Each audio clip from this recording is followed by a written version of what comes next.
Most of the movies we've done for you so far have involved taking a piece of rough, doing some woodwork, applying some wire, and finally putting a triangle on the top. And while the results of that is usually fairly dramatic, it is just the first step in creating bonsai. Of course, it takes a number of years to mature a bonsai, and as the tree begins to make those changes, what we have to do is change the techniques that we use to continually refine the plant. That initial creation process is just the first step. From there we have to take the tree further and further. Of course, the changes become less and less dramatic over a period of time, but they become more significant. The tree I bought today is a Mugo Pumilio. This is collected high in the Italian Alps. It's a very old tree and it's been in a pot for a long time. As you can see, the tree has no wire. It was initially styled about 5 years ago, and since that time it's just been allowed to rest and mature. We've compacted the foliage nicely. The tree has gone into a small pot a couple of years ago. The pot is full of root, and now what I want to do is show you how to prepare this tree for exhibition. Exhibiting bonsai is something that a lot of people don't really do, and I think it's sad, because why would you want to create beautiful trees and just leave them in your garden? It's nice to be able to take what you've done and share it with other people. Now, of course, there's always the problem that if you take something to exhibition, you may embarrass yourself because of the quality of your work. But ultimately, if you want to improve the quality of what you're doing in bonsai, you need to go to exhibition. You need to take trees, because sitting at home in your own workshop, you may think that your trees are the best trees that are out there. Unfortunately, when you take it to exhibition and you sit it on the benches next to some stunning material, you may just find that your skill is lacking in some degree, and that helps us to up the ante all the time. So we're constantly looking at improving the quality of our technique and the quality of the trees that we produce. When it comes to preparing a tree for exhibition, it's important that everything to do with the tree, from the pot, the soil, the trunk, the bark, the dead wood, the foliage, is perfect. We want to really show the tree at its absolute best. Now, I know it's not possible to keep a tree in that condition all the time, and indeed it's actually quite detrimental to the tree to do that. But in order to go to exhibition, we've got to bring out the absolute best in the tree and make it look as absolutely beautiful as possible. And so that's what we're going to be showing you today.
finished placing the branches on this tree, and as you can see, these branch profiles have come up beautifully.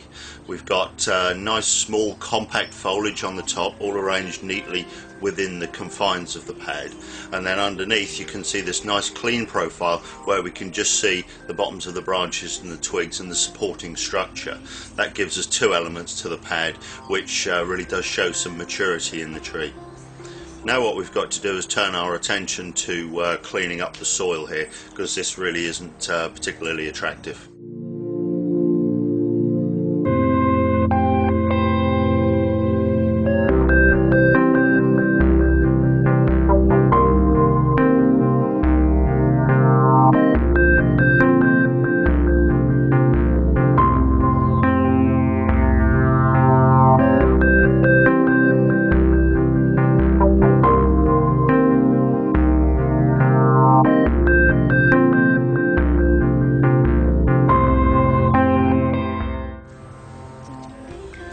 Now I've got this all nicely cleaned, and the base of the trunk, the nabari of the tree, all nicely brushed down, and the soil is flattened. Now all we need to finish this tree is some moss.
Don't think about all those things you feel.